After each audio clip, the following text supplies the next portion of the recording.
ससुराल का रेस्टोरेंट। शेफाली बेटी कैसी हो? मैं बिल्कुल ठीक हूँ माँ, तुम बताओ कैसी हो? मैं भी ठीक हूँ। अच्छा, मैंने ये बताने के लिए फोन किया था, कल तेरी छोटी बहन डॉली को देखने के लिए लड़के वाले आने वाले हैं, तो तू और दामाद जी भी आ जाना। अच्छा ये बता, दामाद जी को अलग से फोन करूँ या तेरे कहने से न्योता स्वीकार कर लेंगे? अरे नहीं नहीं माँ, उसकी कोई जरूरत नहीं है, मैं ही उन्हें बता दूंगी। वैसे कितने लोग आ रहे हैं? मतलब सब तैयारी हो गई है ना? अभी कहाँ बेटी, और वैसे भी लड़के वालों का खुद का बड़ा परिवार है और कह रहे थे कि देखने दिखाने की रस्म के लिए उनके साथ और भी कई लोग आने वाले हैं, जैसे लड़के की बुआ, मामा, मामी, ऐसे कुल मिलाकर 30-40 लोग तो हो ही जाएंगे। और फिर हमारा और तेरा परिवार वो अलग। अब तू तो जानती है हमारा छोटा सा 2 BHK का फ्लैट है, इसमें 20 लोगों में इतनी भसड़ हो जाती है। याद है जब अभिनव जमाई जी तुझे देखने आए थे तो कितनी परेशानी हो रही थी इस घर में।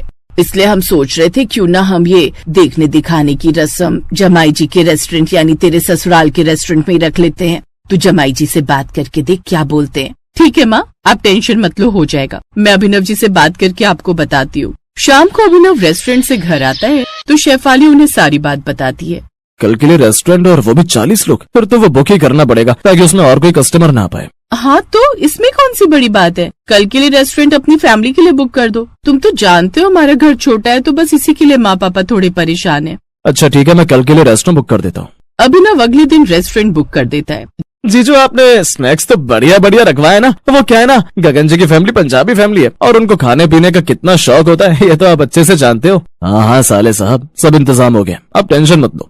अभिनव ने सब इंतजाम बढ़िया से कर रखा था। कुछ देर बाद लड़के वाले आते हैं और देखने दिखाने की रस्में पूरी होती हैं। दोनों परिवारों की आपसी सहमति से ये रिश्ता पक्का हो जाता है। शेफाली बेटा जा वेटर को बोल ठंडी ठंडी कोल्ड ड्रिंक लेकर आए और खाने के लिए कुछ चटपटा लाने के लिए बोल। हाँ माँ, अभी बोलती हूँ। बबलू भैया जरा चिल्ड कोल्ड ड्रिंक और चाउमीन और चिली पोटैटो ले आइए। मेरे लिए तो तू कुछ मीठा भी मंगा ले, उसके बिना तो मेरा कुछ नहीं होता। लड़के वालों से ज्यादा तो शेफाली के परिवार वाले ही सब भपकाने में लगे हुए थे। फिर कुछ देर बाद लड़के वाले वहाँ से चले जाते हैं। शोभा शेफाली से कहती है, चलो अच्छा है, सब सही से निपट गया। जमाई बाबू ने बड़े ही अच्छे से सब इंतजाम कर रखा था। अब बेटी जमाई जी को क्या ही पैसों के लिए पूछूं, वो भी क्या कहेंगे कि ऐसे पूछकर मैं उन्हें शर्मिंदा कर रही हूँ। मेरे जमाई तो इतने अच्छे हैं, वो छूटते ही कहेंगे कि माँ जी ये क्या बात हुई, क्या मैं आपका बेटा नहीं? अच्छा बेटी अब हम चलते हैं। ये कहकर वो सब एक बार भी बिल के बारे में ना पूछकर चुपचाप वहाँ से चले जाते हैं। बेचारा अभिनव ये बात नहीं जानता था कि देखने दिखाने की रस्मों में सारा बोझ उसी की जेब पर पड़ जाएगा। लेकिन ये पहली बार नहीं था जब शेफाली के मायके वालों ने अपनी बेटी के ससुराल वालों के रेस्टोरेंट का फायदा उठाया हो और बेचारा अभिनव शर्म के मारे कुछ नहीं कह पाता। ऐसे कई दिन फिर बीत गए। फिर एक रोज, अभिनव तुम रेस्टोरेंट की तरफ जा रहे हो तो मुझे मेरे घर ड्रॉप कर दो ना, वो माँ का फोन आया था, बुला रही थी कि तेरी याद आ रही है, आजा। अच्छा ठीक है, रेडी हो जाओ। कुछ देर बाद शेफाली अभिनव के साथ कार में बैठकर अपने मायके आ जाती है। अभिनव उसे ड्रॉप करते ही रेस्टोरेंट के लिए निकल जाता है। और डॉली मैडम क्या हाल है? शेफाली दीदी। शेफाली तू, अच्छा हुआ तू आ गई बेटी। देख तो तेरे पापा कल से कैसे चिंता में बैठे हैं। चिंता में? लेकिन वो क्यों माँ? वो सब मैं बताती हूँ। डॉली बेटा जा अपनी बहन के लिए शरबत बना कर ले आ। डॉली रसोई में चली जाती है। अब क्या बताऊं बेटी, लड़के वालों का फोन आया था और वो चाहते हैं कि सगाई का फंक्शन हम करें। अब तू तो जानती है कि अभी शादी ब्याह भी करना है, उसके लिए भी बैंकेट हॉल चाहिए होगा, तब भी खर्चा हो जाएगा। अब सगाई के फंक्शन के लिए भी हॉल चाहिए होगा, तो उसमें भी तो कितने पैसे बर्बाद हो जाएंगे। तू तो जानती है बेटी, तेरे पिता के पास इतने पैसे नहीं है कि सगाई का खर्चा और फिर शादी के वेन्यू का खर्चा उठा सकूं। अभी कमाने वाला भी मैं अकेला ही हूँ। रौनक अभी पढ़ाई कर रहा है। पापा आप क्यों चिंता करते हैं, कोई ना कोई इंतजाम हो ही जाएगा। वही तो मैंने भी इनसे कहा कि अगर कुछ नहीं मिला तो अपने जमाई का रेस्टोरेंट है, उसी में सगाई का प्रोग्राम कर देंगे। कम से कम 100 लोग तो होंगे ही।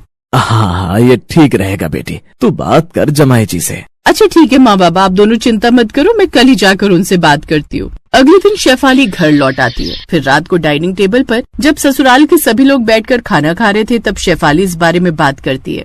डॉली की सगाई पार्टी, वो भी अपने रेस्टोरेंट में? शेफाली हाँ अभिनव, अब आप तो जानते ही हैं कि पापा का हाथ थोड़ा तंग है, ऊपर से लड़की की शादी, उसमें ऐसे ही इतना खर्चा हो जाता है। लेकिन तुम जानती हो ना शेफाली, एक दिन रेस्टोरेंट की फैमिली फंक्शन के लिए बुक करने से हमें कितना नुकसान होता है। ग्राहक नहीं आ पाते, उसका लॉस अलग झेलना पड़ता है। अभिनव बेटा, तेरे ससुराल वाले अब हमारा भी तो परिवार है, और अगर भगवान ने हमें इतना दिया है कि हम उनकी कुछ मदद कर पाए तो इसमें क्या बुराई है। ऐसे बहू का मन भी रह जाएगा और उन लोगों को भी बुरा नहीं लगेगा। तेरे पापा ठीक कह रहे बेटा, और डॉली तेरी छोटी बहन जैसी है। वो तो तू हमारा इकलौता बेटा है, लेकिन अगर तेरी छोटी बहन होती तो तू उसके लिए भी तो ये सब खुशी खुशी करता ही ना। शेफाली के ससुराल वाले बड़े ही समझदार थे। फिर अभिनव भी उन सब की बातें मानकर अपने रेस्टोरेंट में सगाई का फंक्शन रख देता है और सारी तैयारियां करवा देता है। कुर्सियों की जगह वो सोफे लगवा देता है। साथ ही अपने ससुराल वालों के कहने पर कई तरह के स्नैक्स, खाना और मिष्ठान रखवा देता है। कुछ देर बाद सभी मेहमान तैयार होकर रेस्टोरेंट पहुंच जाते हैं।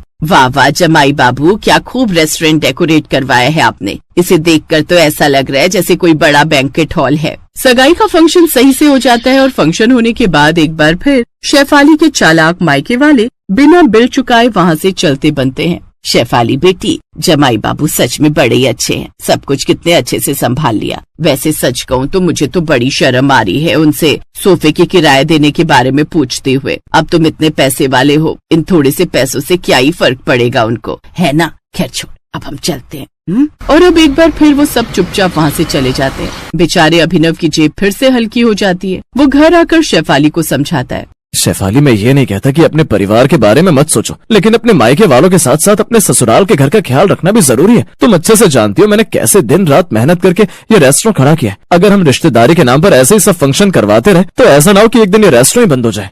शेफाली को अपने पति की बात समझ आ जाती है। फिर कुछ दिन बाद डॉली और गगन की शादी की तारीख भी निकल आती है और अब शादी की शॉपिंग करवाने शेफाली उनके घर आती है। सारी तैयारियां होने के बाद एक बार फिर शोभा शेफाली से कहती है, शेफाली मैं सोच रही थी जैसे सारे फंक्शन अच्छे से निपट गए, ऐसे ही तेरे ससुराल के रेस्टोरेंट में हम शादी के पहले के फंक्शन मतलब जैसे मेहंदी हल्दी का प्रोग्राम भी रख लेते हैं। अब शादी के लिए तो बैंकेट हॉल बुक करना ही है, तू बात करना जमाई जी से। अब शेफाली को अपने मायके वालों की सारी कहानी समझ आ रही थी कि कैसे इतने वक्त से वो सब उसके ससुराल के रेस्टोरेंट का फायदा उठा रहे थे। माँ, अब मैं किसी से कोई बात नहीं करने वाली। ये तो मेरे ससुराल वालों की शराफत है कि वो चुपचाप आपकी हर बात मान जाते हैं। इसका मतलब ये नहीं कि उनकी शराफत का हम जरूरत से ज्यादा फायदा उठाएं। माँ पापा, मैं आज भी आपकी बेटी हूँ, लेकिन अब उस घर की बहू भी हूँ। यहाँ के साथ साथ मुझे उस घर की भी उतनी ही चिंता है। माँ, मैं अच्छे से जानती हूँ कि आपको मेरी बातें जरूर कड़वी लगी होंगी, लेकिन अब मैं जा रही हूँ अपने पति के साथ अपने ससुराल का रेस्टोरेंट संभालने। और हाँ, डॉली की शादी के फंक्शन और ब्याह में बुलाना होगा तो बुला लेना। मैं अभिनव और अपने ससुराल वालों के साथ आ जाऊंगी। ये कहकर शेफाली अपने ससुराल चली गई।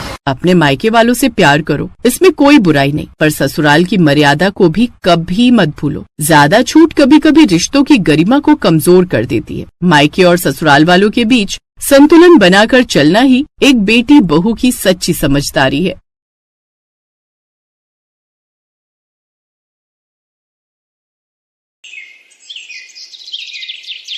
बनारस से इलाहाबाद हाईवे जाने वाले हाईवे के बीच एक कच्ची सड़क भैरोपुर गांव जाती थी।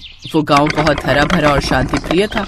उस गांव में मनोहर लाल का एक परिवार रहता था। उसके परिवार में उसका बेटा अनिरुद्ध और उसकी बीवी ममता रहते थे। मनोहर के पास 50 एकड़ की खेती थी और उनका बहुत बड़ा घर भी था, लेकिन परिवार बहुत छोटा था। एक दिन मनोहर ने अनिरुद्ध से कहा, बेटा, हमारा इतना बड़ा घर है, लेकिन इस घर में सिर्फ 3 लोग रहते हैं। मैं सोच रहा हूँ तुम्हारी शादी कर दूं। घर में एक बहू आ जाएगी, बच्चों की किलकारियां गूंजेंगी, जिससे हमारा घर गूंज उठेगा। ये फैसला आपने बिल्कुल सही किया। अब अनिरुद्ध शादी के लायक तो हो ही गया है और इतनी बड़ी खेती भी वो संभालने लगा है, तो अब इसकी शादी कर ही देते हैं। क्यों अनिरुद्ध, तुम इस फैसले से खुश हो ना? माँ, पिताजी, मैंने आज तक आपकी कोई भी बात टाली है जो ये वाली टालूंगा। शादी का नाम सुनते ही मन में लड्डू फूट गया होगा, और बोल तो ऐसे रहा है जैसे हम पर एहसान कर रहा है। मनोहर उसी दिन से अपने बेटे के लिए दुल्हन की तलाश करने लगा और कुछ ही दिनों बाद पंडित जी लड़की की तस्वीर लेकर उनके घर पहुंच ही गए। भाई साहब, इस लड़की का नाम राधिका है। इसका परिवार बनारस में रहता है। बहुत ही सरल और संस्कारी परिवार है। आप एक बार चल के लड़की वालों से मिल लीजिए। अगले ही दिन मनोहर अपने बेटे और बीवी को लेकर राधिका के घर पहुंचा और दोनों की शादी तय हो गई। कुछ ही महीनों बाद अनिरुद्ध और राधिका की शादी हो गई। सुहागरात वाले दिन इस गांव में तो बनारस से भी ज्यादा शांति है, और सबसे अच्छी बात यह है कि हमारा घर इतना बड़ा है, लेकिन इस घर में बहुत कम लोग हैं, जिससे मुझसे ज्यादा काम नहीं करना पड़ेगा। राधिका, तुम चिंता मत करो, हम दोनों जम के मेहनत करेंगे, और एक दिन देखना हम 2 से 3, 3 से 4 और 4 से 5 भी हो जाएंगे। इसी तरह दोनों की जिंदगी अच्छे से कटने लगी। फिर एक रात कुछ साधु महात्मा उनके घर पहुंच गए। बेटा, हम लोग प्रयागराज से लौट रहे हैं, यात्रा पर निकले हैं। आज रात अगर आपके घर शरण मिल जाए तो बहुत मेहरबानी होगी। ये आप कैसी बातें कर रहे हैं? आप जैसे महात्मा हमारे घर पधारे हैं, ये तो हमारे लिए सौभाग्य की बात है। बहू, सभी के लिए खाने की व्यवस्था करो। जी पिताजी। राधिका ने सभी के लिए अकेले ही खाना बनाया। सभी साधु महात्मा खाना पीना खाकर सो गए और अगली सुबह उन सभी को आशीर्वाद देकर वहाँ से लौट गए। उनके जाने के बाद राधिका ने अकेले में अपने पति से कहा, बहुत दिनों बाद इतने सारे लोगों का खाना मैंने एक साथ बनाया, इसलिए मैं बहुत थक गई हूँ। मैं आराम करने जा रही हूँ। ठीक है, तुम आराम करो, मैं तब तक खेतों में होकर आता हूँ। राधिका अपने कमरे में आराम करने लगी और अनिरुद्ध खेतों में चला गया। धीरे धीरे शाम हो गई और शाम को अनिरुद्ध के कुछ रिश्तेदार उनकी हवेली टपक पड़े। राधिका, आज तुम्हें फिर से इतने सारे लोगों का खाना एक साथ बनाने का मौका मिलेगा। मेरे मामा, मामा के लड़के, बुआ, बुआ के लड़के आए हुए हैं। उनके स्वागत में कोई कमी नहीं रहनी चाहिए। अब जब इतने सारे लोग आ ही गए तो खाना तो बनाना ही पड़ेगा। आने से पहले बता नहीं सकते थे ये लोग? अरे यार, मेहमान बताकर थोड़ी ही आते। हम बड़े खुशनसीब हैं कि हमारे घर मेहमान आते हैं। कुछ लोग तो अपनी जिंदगी अकेले में ही बिता देते हैं, उनके घर कोई नहीं आता। राधिका ने रिश्तेदारों के लिए फिर से अकेले ही खाना बनाया और वो बहुत थक गई। लेकिन अब हर दिन उनके घर कोई न कोई आता ही रहता था। एक दिन राधिका इस बात से बहुत परेशान हो गई। उसने गुस्से में अपनी सास से बोला, सासू माँ, जब देखो तब हमारे घर कोई न कोई आता ही रहता है। कभी रिश्तेदार, कभी कोई संत महात्मा, कभी गांव वाले ही खाना खाने आ जाते हैं, तो कभी अनजान लोग भी आ जाते हैं। मुझे समझ में नहीं आता है कि ये मेरा ससुराल है या धर्मशाला। अगर खाना बनाने में तुझे तकलीफ होती है तो मुझे बता दिया कर, मैं भी तेरी मदद कर दिया करूंगी। सासू माँ, सिर्फ 2 लोग मिलकर इतने सारे लोगों का खाना कैसे बनाएंगे हर रोज? साल 6 महीने में एक बार मेहमान आए तो ठीक लगता है। रोज रोज मेहमान नवाजी अच्छी बात नहीं है। इससे अच्छा तो आप अपने घर को धर्मशाला बना लीजिए, थोड़े बहुत पैसे भी आने ही लगेंगे। बहू, मुझे लगता है तू इतने दिनों से खाना बना बना कर थक गई है, जिससे थकावट दिमाग पर चढ़ गई है। चल, मैं तेरी चंपी कर देती हूँ। वहीं दूसरी तरफ प्रयागराज में कुंभ मेला चल रहा था। कुछ लोगों का ग्रुप रेलवे स्टेशन पर खड़ा था, लेकिन वहाँ भीड़ इतनी थी कि ट्रेन में जगह ही नहीं मिल रही थी। उस ग्रुप का लीडर गजोधर लाल बोला, यहाँ ट्रेन में तो चढ़ना लगभग नामुमकिन है। टिकट होते हुए भी हम लोग ट्रेन के अंदर नहीं जा पा रहे हैं। अब हम क्या करें? पिताजी, यहाँ तो बहुत बुरा हाल है। ट्रेन में जगह मिलना तो मुश्किल ही है। सड़कों पर भी बहुत भीड़ है। हम सबको पैदल ही प्रस्थान करना पड़ेगा। सभी यात्रियों ने पैदल ही जाने का फैसला किया। सभी पैदल ही चल दिए। चलते चलते वो लोग हाईवे पर पहुँच गए। तभी उन्हें वही कच्ची सड़क दिखाई दी। उनमें से एक आदमी बिहारी ने बोला, गजोदर चाचा, हमका लगता है ये जो कच्ची सड़क है ये शॉर्टकट रास्ता है। हमें इसी रास्ते चलना चाहिए। हो सकता है रास्ते में कोई गांव पड़े तो वहाँ हमें कुछ खाने पीने की व्यवस्था भी हो जाएगी। बिहारी लाल बिल्कुल सही कह रहा है। चलो, हम सब इस कच्ची सड़क से ही चलते हैं भैया। सैकड़ों गांव वाले उसी कच्ची सड़क पर चलने लगे और चलते चलते मनोहर के गांव पहुंच गए। गांव पहुंचने के बाद उन्हें मनोहर की हवेली दिखाई दी। गांव वालों, हमारे बच्चे भूख प्यास की वजह से बेहोश हो रहे हैं। मुझे लगता है ये हवेली गांव के सबसे अमीर इंसान की है। ये हमारी मदद जरूर करेंगे। सही कह रहे हो चाचा। अगर हमें पानी नहीं मिला तो हम आगे का रास्ता तय नहीं कर पाएंगे और रात भी काफी हो चुकी है। मैं दरवाजा खटखटाता हूँ। बिहारी लाल ने दरवाजा खटखटाया तो मनोहर बाहर निकला। मनोहर सैकड़ों लोगों को देखकर हैरान हो गया। तभी वहाँ पर उसकी पत्नी ममता, उसका बेटा अनिरुद्ध और अनिरुद्ध की पत्नी राधिका भी आ गए। अरे बाप रे, इतने सारे लोग एक साथ! मैंने तो कल ऐसे ही अपनी ससुराल को धर्मशाला बोल दिया था। देखिए, ये कोई धर्मशाला नहीं है, हमारा घर है। बहू, तुम शांत रहो, मैं बात करता हूँ इन लोगों से। आप लोग कौन हैं? हमने इस गांव में आप लोगों को पहले तो कभी देखा नहीं। कहाँ से आए हैं आप लोग? भाई साहब, हम सब लोग कुंभ मेला में स्नान करने के लिए गए थे। हमारे साथ और भी लोग थे, लेकिन भगदड़ इतनी तेज मची कि वो लोग अपनी जान से हाथ धो बैठे। हम सब की टिकट होने के बावजूद हमें ट्रेन में जगह नहीं मिली, क्योंकि वहाँ पर बहुत भीड़ थी। वहाँ बहुत अफरा तफरी मच गई थी। अगर हम जबरदस्ती ट्रेन में बैठते तो कुछ लोग और अपनी जान से हाथ धो बैठते। इसीलिए हमने पैदल ही चलने का फैसला किया और चलते चलते हम आपके गाँव पहुँच गए। ये तो बहुत बुरा हुआ आप लोगों के साथ। अभी आप लोग सुरक्षित तो है ना? हाँ, जब तक बस ऊपर वाला चाहेगा हम लोग तभी तक सुरक्षित हैं, क्योंकि अब हमारे अंदर हिम्मत नहीं बची कि हम पैदल एक कदम भी चल सके। 24 घंटे से हमने कुछ नहीं खाया। चिंता मत कीजिए, आप लोग हमारी हवेली में ठहर सकते हैं। यहाँ आपको सारी सुविधाएं मिल जाएंगी। बहू, इन सबको पानी पिलाओ और खाने पीने का भी इंतजाम करो। सासू माँ, सैकड़ों लोगों का खाना मैं अकेले कैसे बना पाऊंगी? हमारा घर तो सच में धर्मशाला ही बन गया। इससे पहले कि उसकी सास कुछ बोल पाती, उसे भीड़ में मौजूद सभी औरतों ने कहा, आज के जमाने में आप जैसे लोग मिलते ही कहाँ हैं? आप लोग इंसान नहीं बल्कि भगवान हैं। इस हवेली में जितने मर्द हैं वो देवता हैं और जितनी स्त्रियां हैं वो साक्षात देवी स्वरूप हैं। आप लोग फिक्र मत कीजिए, हम सभी औरतें खाना बनाने में आपकी मदद करेंगे। आपको लाखों करोड़ों लोगों की दुआएं एक साथ मिलेंगी।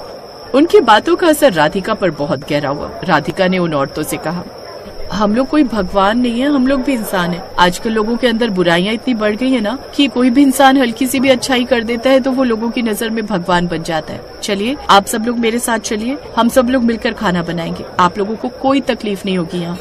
अपनी बहू के मुंह से ऐसी बातें सुनकर मनोहर का सीना गर्व से चौड़ा हो गया। राधिका ने उन सभी औरतों के साथ मिलकर खाना बनाया। मनोहर और अनिरुद्ध ने उनके बैठने और लेटने की व्यवस्था की। थोड़ी देर बाद राधिका ने अनिरुद्ध को रसोई में बुलाया। अनिरुद्ध जी, खाना बनकर तैयार हो चुका है। ठीक है राधिका, माताओं और बहनों आप लोग भी बाहर आ जाइए, थक गई होंगी। उसके बाद मनोहर के पूरे परिवार ने मिलकर उन सभी को बड़े ही प्रेम से खाना खिलाया। सबकी थकावट भी दूर हो गई। आप सभी लोग थक गए होंगे और खाना खाने के बाद नींद भी आ रही होगी। अब रात में तो आप लोग सफर करेंगे नहीं, इसलिए आप सब लोग यहीं पर सो जाइए। हम सब भी आपके साथ यहीं सोएंगे, फिक्र मत करिए। और कुछ ही घंटों बाद सब वहीं आंगन में ही एक साथ सो गए। राधिका और अनिरुद्ध अभी तक जाग रहे थे। अनिरुद्ध जी, आज तो सच में हमारा घर धर्मशाला जैसा ही लग रहा है, लेकिन आज मुझे जरा भी थकावट नहीं हुई। मुझे ऐसा लग रहा है कि पहली बार मुझसे अनजाने में कोई अच्छा काम हुआ है। चलो, कम से कम तुम्हें समझ तो आया। राधिका, इस संसार में लोगों की सेवा करना ही सबसे बड़ा धर्म है।